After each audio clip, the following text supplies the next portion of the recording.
বীরের সময়টা কেমন কাটলো? যেহেতু স্কুল বন্ধ ছিল। কিচেনে রান্না করছি। রান্না হ্যাঁ। করে এসে সব খাবার-দাবার করছি যে, "বাবা আসো খেতে আসো। আমরা করব।" তো তখন আবার সে কিচেনে যাবে, উঁকি মারবে। আমাকে আবার বলবে যে, "মা তোমার কি হাতগুলো টায়ার্ড হয়ে গিয়েছে? আমি একটু ঠিক করে দিব?" বুবলির জীবন থেকে সাকিব হারিয়ে গেলেও সাকিবের মতো করেই বুবলির প্রতি খেয়াল রাখে তার পুত্র শেহজাদ খান বীর, যে কথাটি এবার নিজে মুখেই বললেন শবনম বুবলি।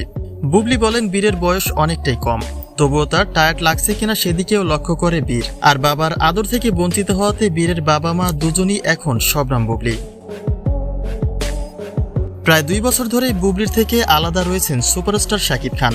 যদিও মাঝে মধ্যে শেহজাদ খান বীরের সাথে তার কিছু স্থির চিত্র প্রকাশ হয়, তবে সেখানে যে স্ত্রীর মর্যাদাটা পান না বুবলি সেটা তার নিজ ভাষাতেই প্রকাশ পায়। এমনকি তুফান সিনেমার আগে শাকিবের সাথে পারিবারিকভাবে বুবলির মিলন হবার আরও একটা গুঞ্জন দেখা গিয়েছিল, কিন্তু মিমির সাথে শাকিবের প্রেমের গুঞ্জনটি বুবলির গুঞ্জনকে একেবারেই মুছে দিয়েছে।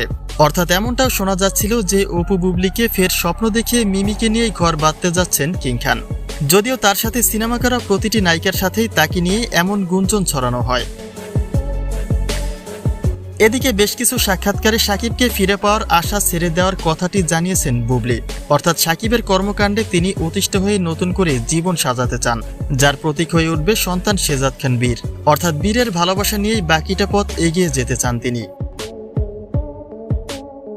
অন্যদিকে সম্প্রতি একটি সাক্ষাৎকারে বীরের সাথে কাটানো কিছু মুহূর্ত প্রকাশ করেন বুবলি, যেখানে তার ভাষ্য অনুযায়ী বীর বয়সে অনেকটাই ছোট, কিন্তু তবুও মায়ের দিকে যথেষ্ট খেয়াল রাখে বীর, যার মধ্য দিয়ে বুবলি হয়তোবা সাকিবের কিছুটা ভালোবাসা খুঁজে পান। কেননা সাকিবকে ফিরে পাওয়াটা হয়তোবা এখন তার জন্য একটা স্বপ্ন, আর তাই বীরের মধ্য দিয়ে হয়তো ভালো থাকার চেষ্টা করেন তিনি। আর বীর যেহেতু সাকিবেরই সন্তান, তাই বীরের মধ্যে সাকিবের কিছু লক্ষণ থাকাটা খুবই স্বাভাবিক, যা হয়তোবা বুবলি তার কথার মধ্য দিয়েই বুঝিয়েছেন।